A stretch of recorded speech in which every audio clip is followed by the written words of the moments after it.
प्रभु परमेश्वर की उद्धारकर्ता यीशु मसीह के नाम में सुसमाचार सुनने के लिए आप सबका बहुत बहुत स्वागत है। हालेलुया। ये पवित्र वचन आज सबके कानों से हृदय तक पहुँचे और आपके द्वारा बहुत लोगों तक पहुँचे।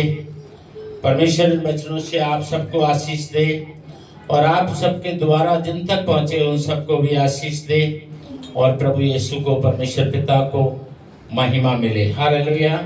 इस पवित्र वचन के लिए जब हम सुनते हैं तो इसको अपने हृदय में बसने दें। और वचन ही है जो हमें जीवन देता है और वचन ही है जो हमें जीवन की आशीष देता है और वचन ही है जो हमें सदा सर्वदा जीवित रख सकता है।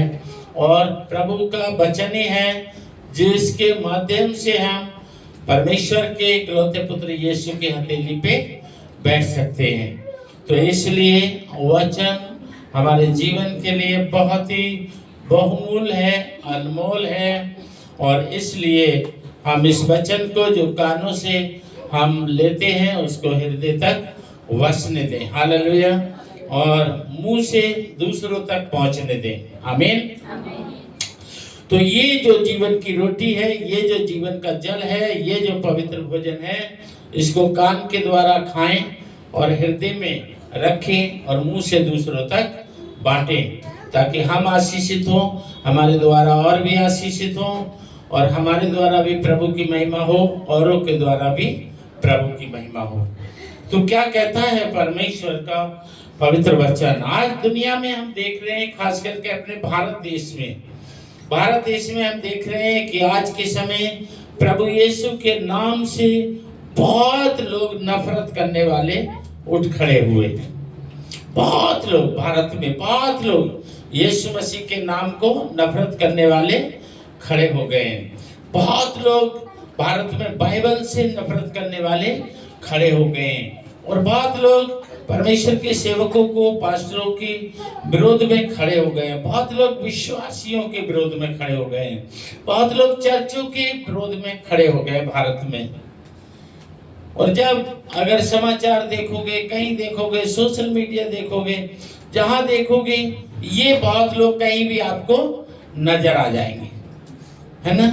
कहीं चर्च को तोड़ते हुए, कहीं बाइबल को फाड़ते हुए, कहीं बाइबल को जलाते हुए, कहीं विश्वासियों की मारपीट करते हुए, कहीं पास्टरों की मारपीट करते हुए, कहीं प्रभु को गालियां बकते हुए, है ना? और कहीं ऐसे बोर्ड लगाते हुए, गाड़ते हुए कि यहाँ ईसाइयों को आना मना है, या विश्वासियों का आना मना है, या पादरियों का आना मना है, या पास्टरों को आना मना है ना? ऐसे ऐसे और बहुत जगह देखोगे कि जो प्रभु यीशु की महिमा करने लगते हैं, उनके घर मकान छीन लेते हैं, उनकी खेतीबाड़ी छीन लेते हैं, उनकी फसल काट लेते हैं, है ना? और उनको तरह तरह से सताते हैं। तो ये सारा कुछ ज्यादा से ज्यादा आप इस समय भारत देश में देखेंगे। ये किस लिए? ये कौन लोग हैं और ये किस लिए करते हैं? कभी ध्यान दिया? ये कौन लोग हैं जिनको यीशु से इतनी नफरत है? यीशु का नाम लेते ही उनको पता नहीं क्या हो जाता है।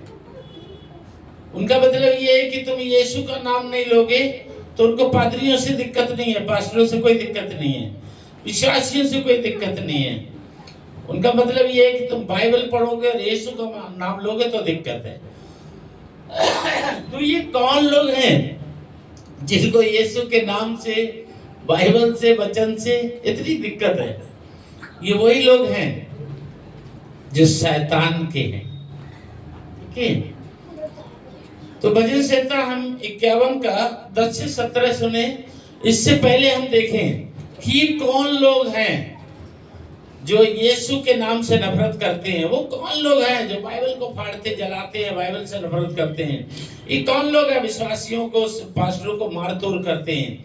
ये कौन लोग हैं जो प्रभु के लोगों की खेती बाड़ी, घर मकान हड़प कर लेते हैं, गांव से निकाल देते हैं? कौन लोग हैं? यूहन्ना 8 उसका 43-44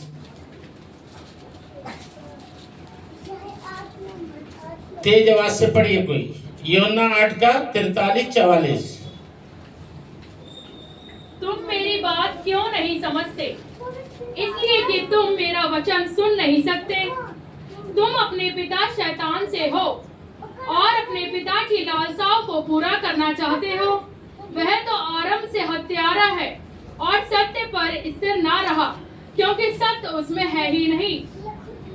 जब वह झूठ बोलता तो अपने स्वभाव ही से बोलता है, क्योंकि वह झूठा है वरन झूठ का पिता है। हालेलुया। तो ये कौन लोग हैं? ये शैतान के लोग हैं। ये शैतान के लोग हैं जो विश्वासियों की हत्या कर रहे हैं, पास्टरों की हत्या कर रहे हैं।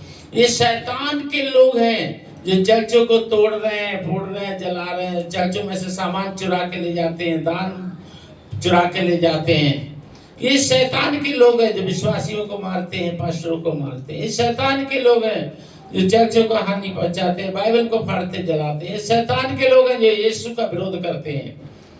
ये शैतान के लोग हैं। ये सत्य पे नहीं चलना चाहते, क्योंकि सत्य तो इनके जीवन में है ही नहीं।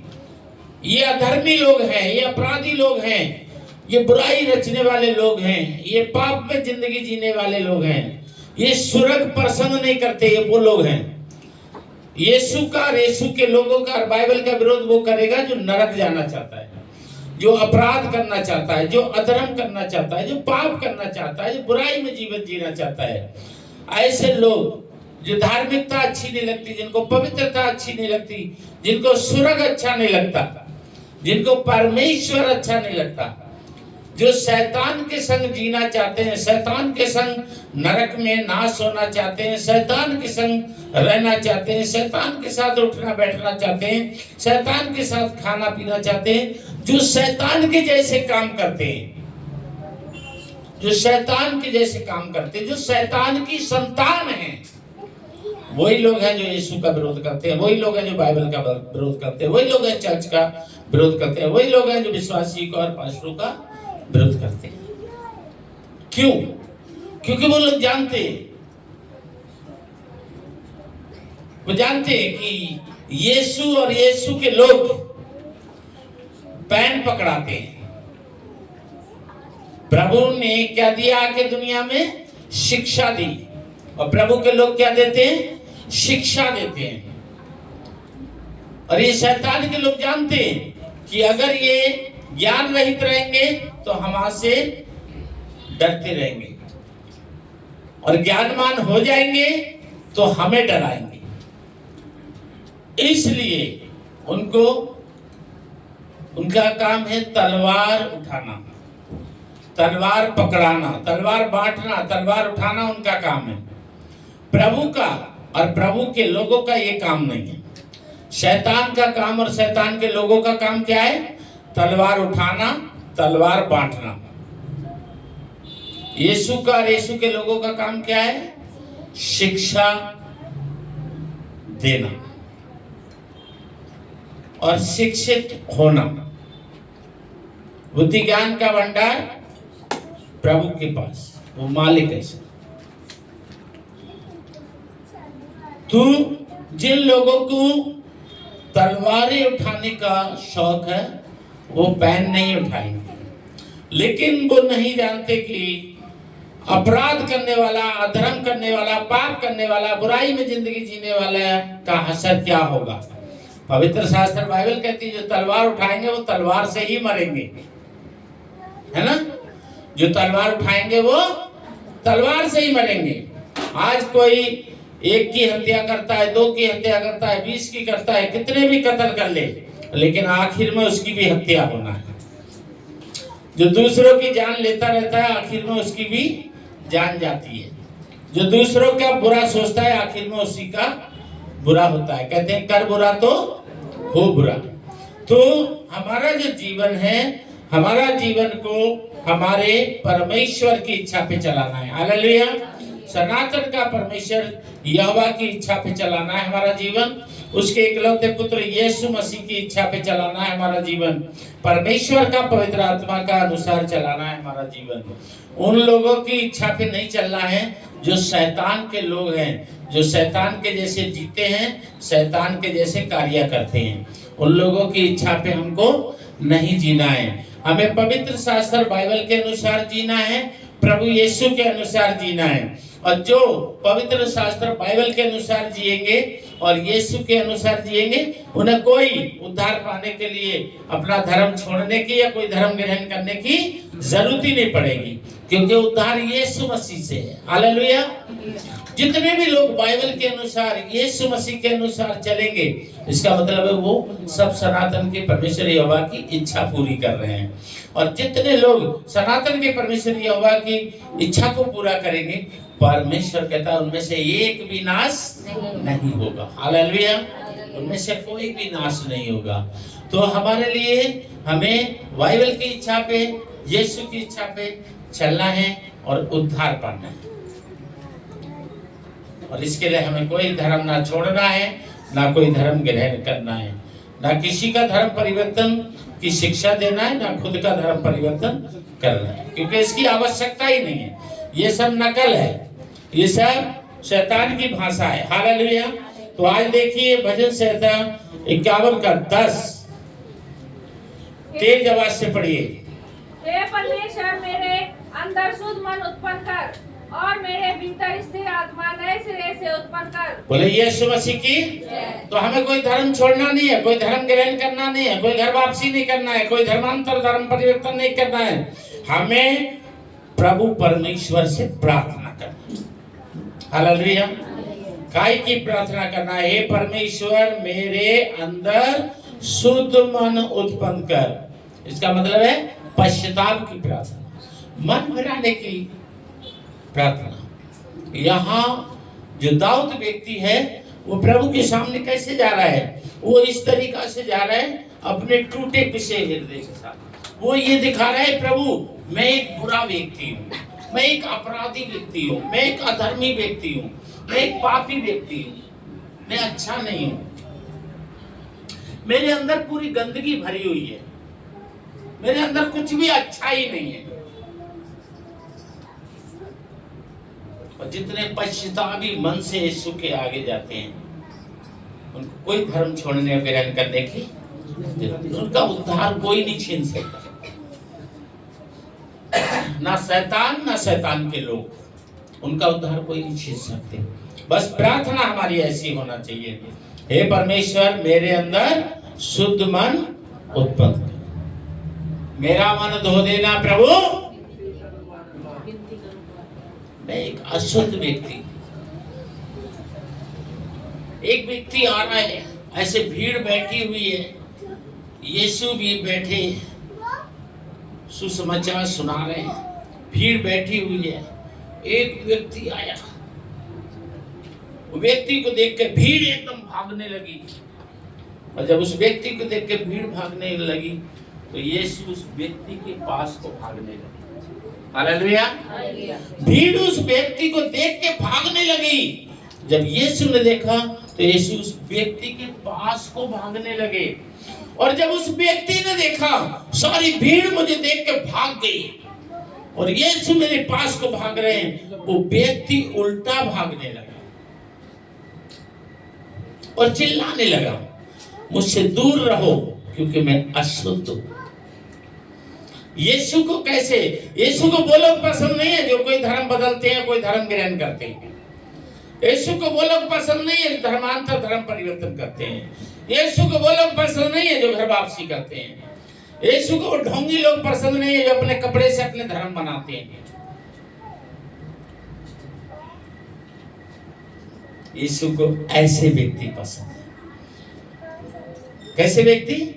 जो कह रहा है प्रभु मेरे पास मत आओ, मैं एक अशुद्ध हूं, आपने देखा नहीं, मेरे आने से पहले आपके पास भीड़ थी, अभी आप अकेले हो, मेरे आने के कारण ये सब भाग गए आपके पास से, मुझको नहीं छूना, मैं अशुद्ध व्यक्ति हूं। अब प्रभु ने क्या किया? प्रभु और भाग के उसी के पास गए और उसी को छुआ। और जब ही छुआ तो क्या हुआ? अशुद्धता खत्म।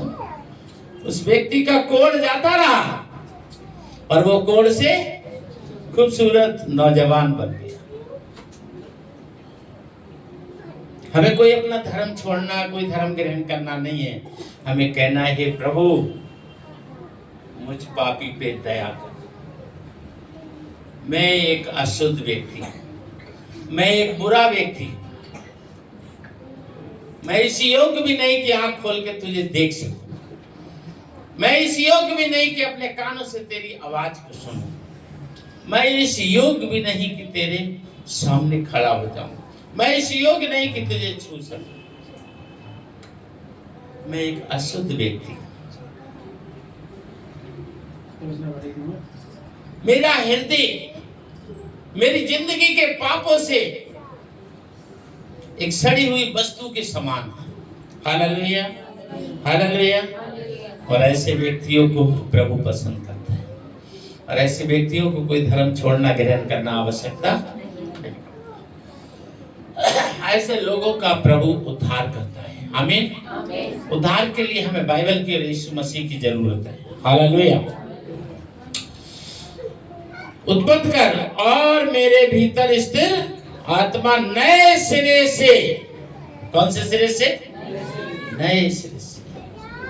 पहली वाली जो आत्मा मेरे अंदर है, उस आत्मा को, अशुद्ध आत्मा को निकाल के और पवित्र आत्मा को, अपनी आत्मा को, हालेलुया। क्या करने की जरूरत है हमें?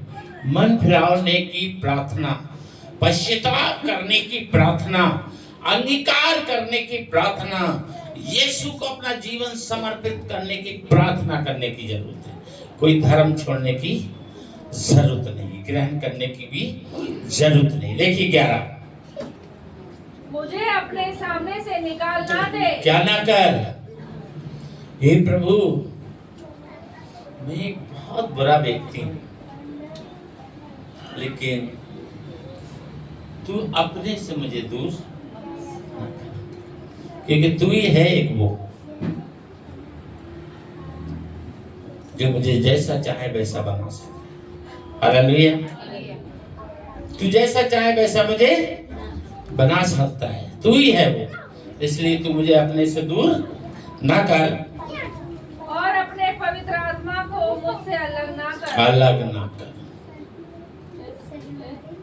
इसलिए क्या कहते हैं, क्या प्रार्थना करते हैं? ये खुदावंद यीशु मसीह पवित्र आत्मा इस मंदिर में हमारे बीच में अपनी बस्ती और अपनी महिमा का सिंहासन लगाए, क्योंकि जहाँ परमेश्वर का आत्मा, पवित्र आत्मा है, जहाँ परमेश्वर का पुत्र, इकलौता पुत्र यीशु है, वहाँ अशुद्धता खत्म। हालेलुया। अशुद्धता खत्म। हमारी जिंदगी में हमने चाहे कितने भी पाप किए हों, कितने भी, पैदा होने से पहले, गर्भ में आने के बाद, पैदा होने के बाद, जवान होने के बाद, बचपना में और बचपना के बाद, जवानी में, बुढ़ापे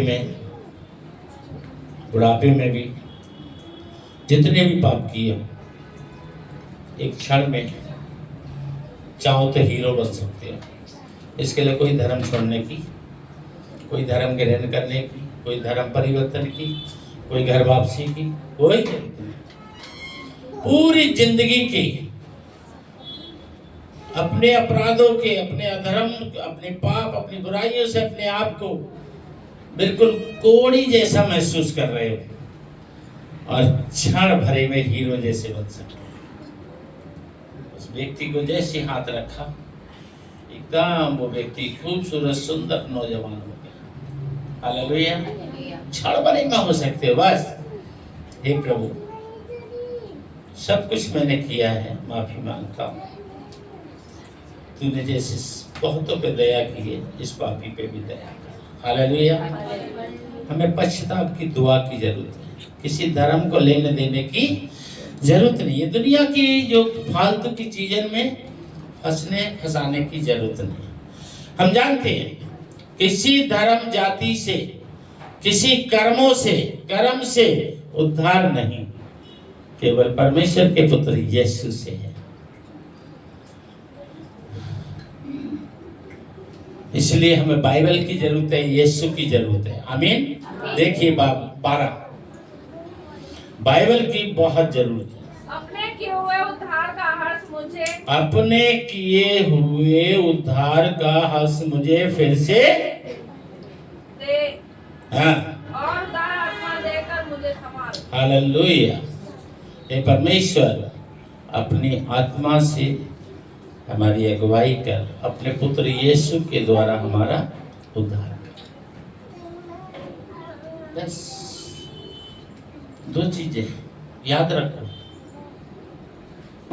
बहुत सी पुस्तकों का अंत नहीं, पर बाइबल के अलावा किसी में भी दो चीजों पे अपना फोकस रखो, यीशु मसीह और बाइबल, यानी वचन, प्रार्थना।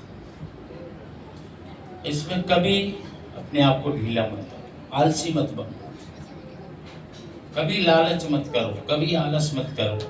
प्रार्थना और वचन में मजबूत हो जाओ। भरमाने वालों से सावधान, भटकाने वालों से सावधान, गलत शिक्षाओं से तो बहुत ही सावधान। ये बाइबल से ही तुम्हें कोई भी भरमा सकता है, बाइबल से। जिसकी संगति करो, पहले प्रभु से प्रार्थना करके ये पूछो, क्या प्रभु ये तेरी चुनी हुई बहन है, तेरा चुना हुआ भाई है?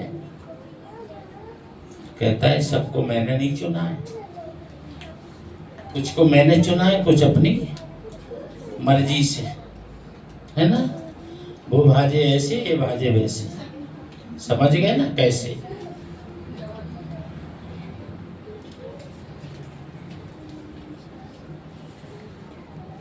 छब्बीस 27 में सबकी छटाई होगी, नकलियों की अब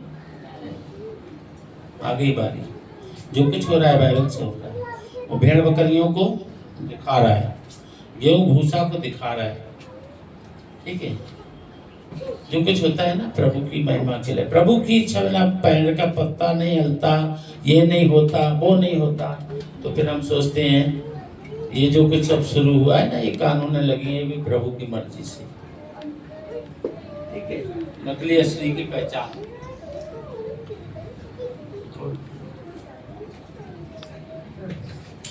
नकली असली की पहचान का समय आ गया। हमें भी पहचानना है, हमें भी पहचानना है। बहुत सस्ते महंगे को चक्कर में मत फंस जाना। बहुत से लोग हैं सस्ता देख के, वही कपड़ा कहीं बिक रहा था 100 रुपया मीटर, एक जगह आवाज आ गई 100 का 3 मीटर। कलर वही है, वैसी फूल है, वैसी कढ़ाई है, वैसा ही कलर है, वैसा ही कपड़ा, सब कुछ सीमित तो है, और लूट रहा है, 3 मीटर मिल रहा है। पता चला टेलर ने जैसी मशीन रखी, और वो मशीन पे जब कपड़ा ऐसे करा तो मशीन पे कपड़ा ऐसे खींचते जा, वो ऐसा निकला जैसे तेजाब में डुबा के सुखा दिया, ठीक है। सावधान रहना। अब ये समय भरमाने का भी है। कितने तो नकली निकल जाएंगे और कितने नकली उठ खड़े होंगे। कुछ उठ खड़े होंगे और कुछ जो नकली हैं वो शटक लेंगे और कुछ घटक लेंगे। नकली शिक्षा से क्या रहना? सावधान। वचन को सावधान रहने के लिए आपको खुद बाइबल को पढ़ना समझना पड़ेगा कि कोई आपको बहका ना दे। हू हल्लाओं से दूर रहो। ये हू हल्ला का समय नहीं है, शिक्षा का समय है, ठीक है ना। हू हल्ला का समय नहीं। हू हल्ला में क्या है? आज तुम्हारा बुखार चला गया, कल खांसी आ गई, खांसी चली गई, परसों जुकाम आ गया, जुकाम चला गया, परसों बुखार आ गया। ये सब नकल है। कोई गिरने से, गिराने से, ये सब करने से, हुहा करने से ये बाइबल नहीं कहती है। ये सत्य है कि प्रभु बीमारी से चंगा करता है, दुष्ट शक्तियों से आजाद करता है, अशराब से भी, पाप से भी, सबसे प्रभु करता है। और करने को भी कहता है तुम भी करो। ये बिल्कुल सत्य है। लेकिन कैसे किया है प्रभु ने? प्रभु ने कैसे किया है और प्रभु ने कैसे करने को कहा है? ये चीज देखो, सामने वाले में है वो। यीशु ने कहा है दुष्ट आत्मा निकालो, कैसे निकालने को कहा है? अभी थोड़ा सा टाइम मिला है ना, ये सब प्रभु की ओर से नहीं है। मैं देख रहा, एक व्यक्ति है, वो एक महिला की दुष्ट आत्मा उसके पेट में मुंह से पता नहीं काट रहा है या क्या कर रहा है, पेट पे मुंह लेकर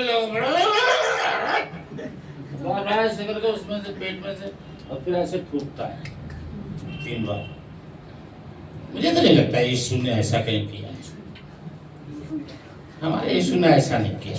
हाँ, हमारे यीशु ने हाथ से छुआ है, ठीक है ना, मिट्टी भी लगाई है, सब काम करे हैं, लेकिन ऐसे काट लिया वो पेट में और पेट में से काट कर थूक के निकाली वो बीमारी, है ना।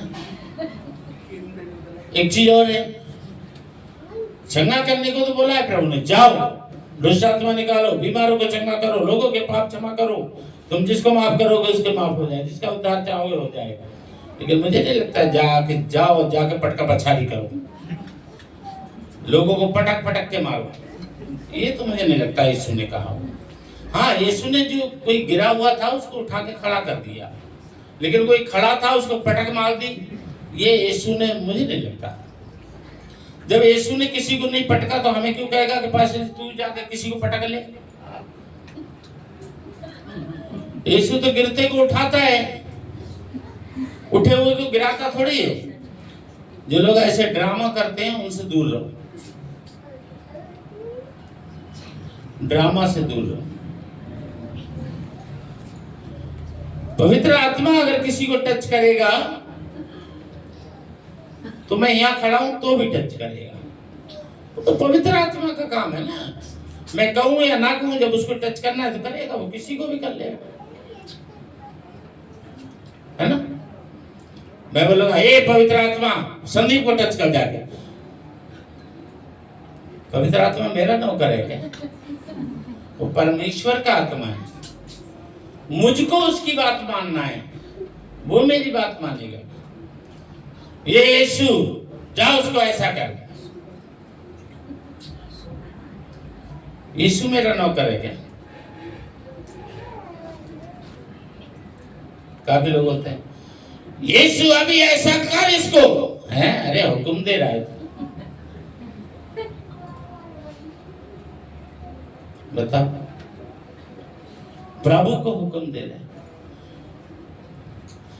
नकली रुपए अगर आपके पास हो तो क्या हो जाएगा? आपका जेल हो जाएगा ना।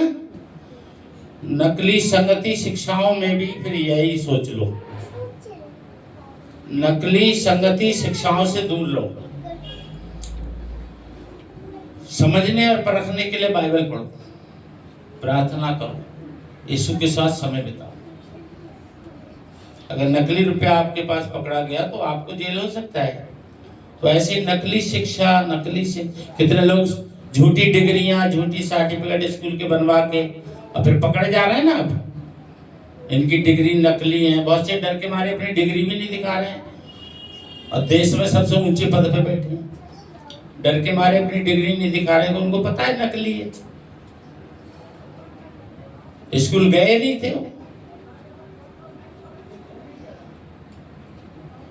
मुन्ना भाई वाला चक्कर चला रखे, जब भी देखे सर्टिफिकेट ले लिया, है ना, डिग्री ले ली, तो दिखाएं कैसे? नकली तो नकली है, कोई भी चीज हो। बस देसी घी खाते हैं, देसी घी की चुपड़ी भी रोटी खाते हैं। पता चला कितने का आता है डब्बा? 350 रुपए का। देसी घी 350 रुपए में मिलता है? नहीं, वो 250 ग्राम का है। अच्छा, तो 1400 रुपये में देसी घी मिलेगा, वो भी डब्बा में पैकिंग करके कंपनी देगी। एक डब्बा पैकिंग करने को शुरू से लास्ट तक कितनी लेबर लगती होगी? सुपरवाइजर, मैनेजर से सीपर, हेल्पर, सारे टोटल एक डब्बा पे कितने लगते? देसी घी मिल जाएगी 1400 रुपया का 1 किलो। लोग देसी घी समझ के खा रहे हैं। पता चला लीवर बढ़ गया, फेफड़ा सड़ गया, गुर्दा गायब हो गया, और किडनी क्या हो गई? 4 थी, 3 हो गई, 2 थी, कितनी थी? ठीक है ना? नकल से अलग। स्कूल में लोग फर्राबाजी करते हैं, नकल करते हैं, तो अंजाम क्या होता है? उनको सीधा फेल कर दिया जाता है। इसलिए नकली शिक्षा और नकली शिक्षक,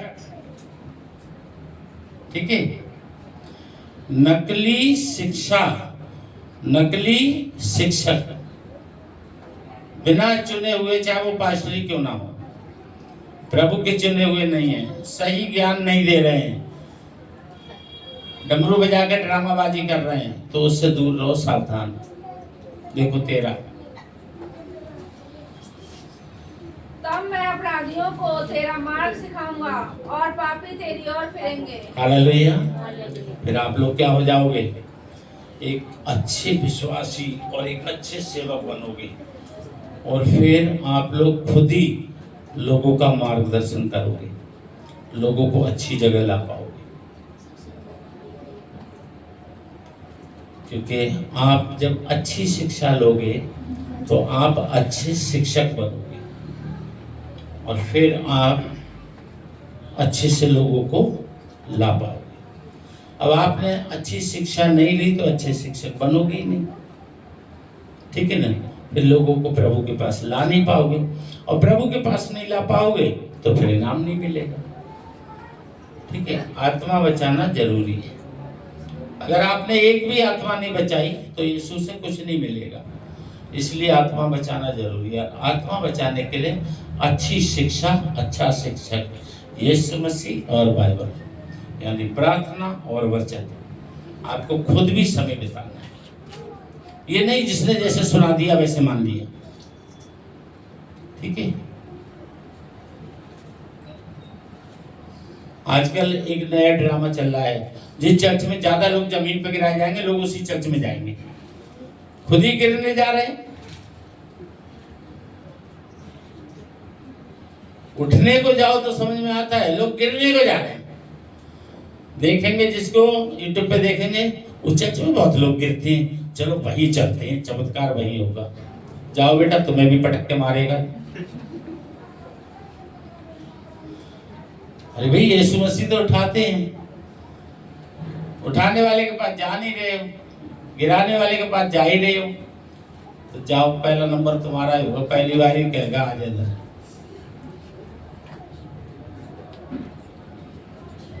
कल मैं देख रहा था कि एक सेवक ने कोट हिलाया, बोला ठक! जेंट्स के ऊपर लेडीज, लेडीज के ऊपर जेंट्स, जेंट्स के ऊपर लेडीज, लेडीज के ऊपर जेंट्स, बच्चा के ऊपर बूढ़ा, बूढ़ा के ऊपर जवान।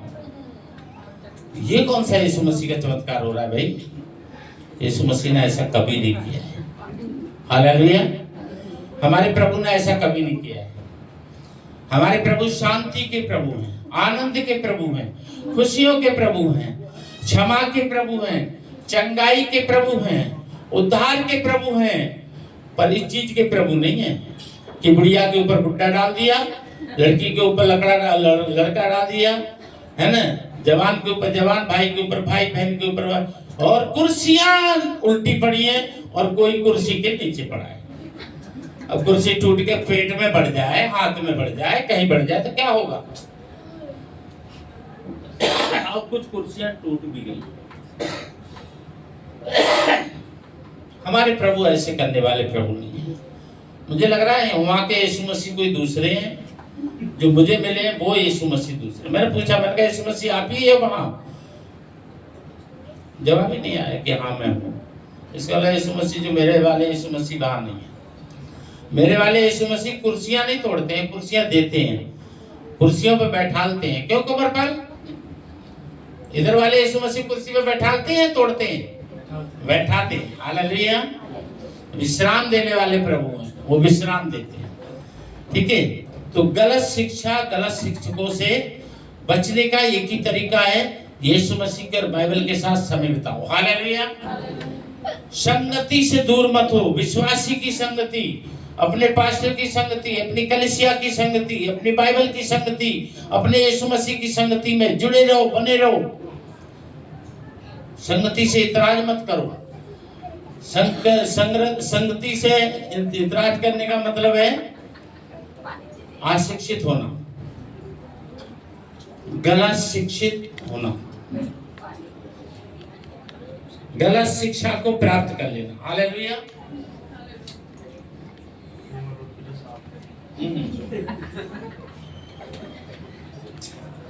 मूसा के संग खड़ा हूं ना। हालेलुया। देखिए उत्तम बात 14। मेरे परमेश्वर है, मेरे उद्धारकर्ता परमेश्वर, मुझे हत्या के अपराध से छुड़ा ले, तब मैं तेरे धर्म का जय जयकार करने पाऊंगा। मुझे पाप से क्षमा कर दे, मुझे मेरे पाप से क्षमा कर दे, तब मैं तेरी जय जयकार करने पाऊंगा। हालेलुया। क्या प्रार्थना करता है? आज के लोग प्रभु से प्रार्थना तो करते हैं, पर क्या मांगते हैं? दूध देने वाली मुर्गी, अंडा देने वाली बकरिया। दाऊद ने कभी बोला कि मुझे एक बड़ा आदमी बना दे, मुझे एक बहुत नामी गिरामी पहलवान बना दे, मुझे बहुत दौलत वाला एक राजा बना दे। आज लोग बाइबल को समय देना नहीं चाहते, वचन पढ़ना नहीं चाहते, दुआ करना नहीं चाहते। क्या चाहते हैं? मैं एक मंत्री बन जाऊं, आईपीएस बन जाऊं, आर्मी में का कैप्टन बन जाऊं, है ना, शिक्षा मंत्री बन जाऊं, गृह मंत्री बन जाऊं, वित्त मंत्री बन जाऊं, प्रधानमंत्री बन जाऊं, एमपी एमएलए बन जाऊं, पार्षद बन जाऊं। संसार में बड़े पद में जाना चाहते हैं, लेकिन बाइबल पढ़ने के लिए टाइम नहीं, दुआ करने के लिए टाइम नहीं, प्रभु की संगति करने के लिए टाइम नहीं। और जितने संसारिक बड़े पद पे जाते हैं, फिर उतना ही उनका क्या होता है हम देखते हैं, है ना। जो जनता उन्हें बड़े पद पे पहुंचाती है, वही जनता फिर उनको खूब अच्छा बनाती। क्यों? क्योंकि जो दुनिया में खो गया, प्रभु से दूर गया, बाइबल को छोड़ गया, वो ना इधर का रहा ना उधर का रहा। हालेलुया। इसलिए शिक्षा और शिक्षक अच्छा चुनो और संगति से इतराज मत करो, संगति में बने रहो। अपनी कलीसिया की, अपने पास्टर की, अपने प्रभु की, अपनी बाइबल की संगति में जुड़े रहो, जुड़े रहो। जुड़े रहने का मतलब ये नहीं है, जुड़े रहने का मतलब ये नहीं, ऐसे हाथ भी रख सकते हैं, ऐसे रखने की जरूरत नहीं। हालेलुया। देखिए उत्तम बात 15। हे प्रभु, मेरा मुंह खोल दे, तब मैं तेरा गुणगान कर सकूंगा। क्या कर? मेरा मुंह। चुप रहना अच्छा नहीं, बोलो। चुप रहना अच्छा नहीं। काफी लोग बोलते ही नहीं, अगर कुछ कहो भी तो या तो ऐसे ऐसे करने लगेंगे या ऐसे मुंडी हिलाने लगेंगे। ये नहीं पता चलता है कि सो रहे हैं, जग रहे हैं। अब हिल रहे हैं ऐसे तो कुछ लोग रोते पे भी हिलते हैं, अब हंस रहे हैं, रो रहे हैं, सुन रहे हैं, नहीं सुन रहे हैं, क्या पता किसी का कचरे, है ना। तो मुंह खोलना चाहिए। मुंह खोल दे प्रभु कि तेरी आराधना करूं, मुंह खोल प्रभु कि तेरे गीत गाऊं, मुंह खोल प्रभु कि तुझसे प्रार्थना करूं, मुंह खोल प्रभु तेरे वचन का प्रचार करूं। हालेलुया। मुंह खोलो प्रभु की महिमा के लिए। लेकिन संसार में ज्यादा से ज्यादा काहे के मुंह खुलते हैं? चुगलखोरी खाने के लिए। सलाद खाने को दे दो तो नहीं खाएंगे, मूली खाने को दे दो तो बिल्कुल ही नहीं खाएंगे। अनेक अगर मूली अगर नेक वैसी हो जो मुंह में नेक थोड़ा सा, अब यहाँ तो पता नहीं कैसी है, मीठी मीठी आती है जैसे चीनी घोर के डाल रखी है ना। गाँव के कुछ लोगन के स्पेशल खेत की होती है, जो खेत गौहाने का खेत होता था, उसकी जो उसका पत्ता भी खा लो तो मुंह से आवाज निकलती। कहते थे एक खास खेत की मूली है है ना। सो हमारा जो जीवन है प्रभु की महिमा के लिए हमारा मुंह इस्तेमाल होना चाहिए, लेकिन चुगलखोरी खाने के लिए, किसी के बारे में भी बुरा बोलने के लिए, है ना, घमंड भरी बातें, गालियाँ, तिरस्कार भरी बातें, किसी को दिल दुखाने वाली बातें, शब्द, अशुद्ध भाषा, उसको मुंह बोलते हैं, जो प्रभु को पसंद नहीं है। ठीक है। 16 क्योंकि तू मेल बलि से प्रसन्न नहीं होता, नहीं तो मैं देता। होम बलि से भी तू प्रसन्न नहीं होता। तो फिर कैसे होता है? टूटा मन परमेश्वर के योग्य बलिदान है। हे परमेश्वर, तू टूटे और पिसे हुए मन को तुझ नहीं जानता। हालेलुया।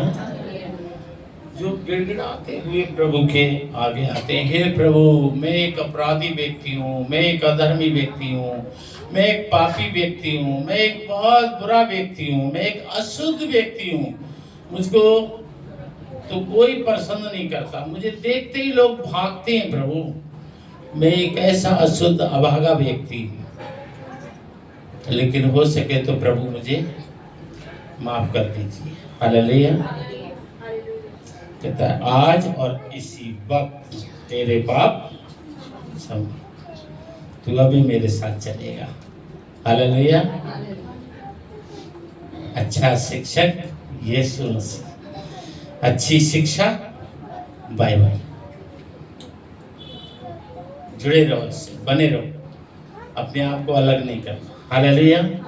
और फिर कोई धर्म ग्रहण करने की जरूरत नहीं है, कोई धर्म छोड़ने की जरूरत नहीं है, ना घर वापसी ना धर्म परिवर्तन, इधर यीशु मसीह इधर बाइबल।